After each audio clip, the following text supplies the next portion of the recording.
Alors, vous aurez reconnu le Searching, Seek and Destroy, sauf que dans le règlement, on n'a pas le droit de destroy. C'est la première vidéo sur le thème de la détection de la balise de l'adversaire.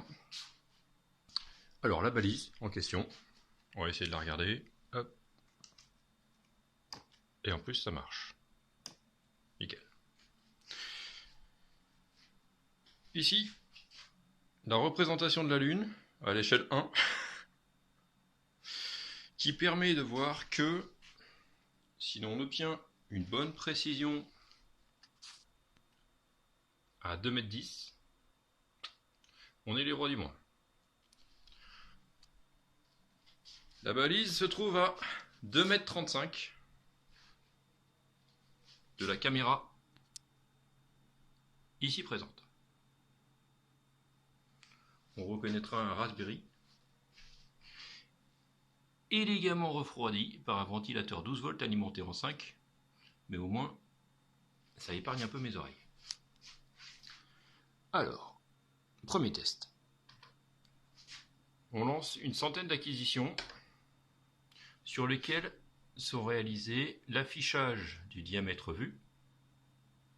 Alors déjà, ça voit pas grand chose parce que c'est pas allumé. Et parce qu'il y a la chaise devant. Ah, c'est mieux.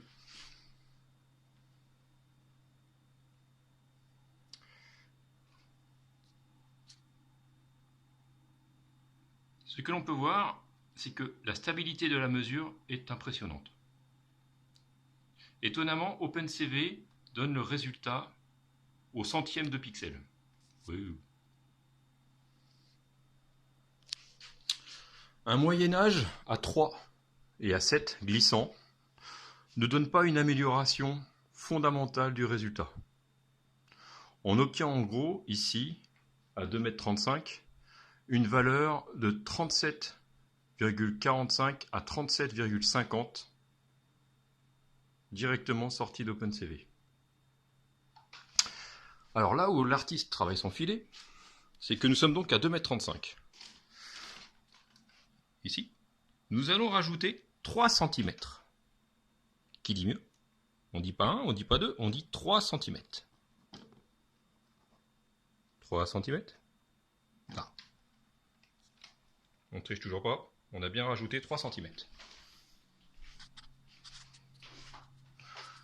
Nous avions 37,425 à 37,50 comme résultat. On va relancer l'acquisition. On va se pousser la caméra pour éviter l'effet de tout à l'heure. Ça brille toujours. Ça capture toujours. Nickel. On laisse acquérir un peu. Et là, magique.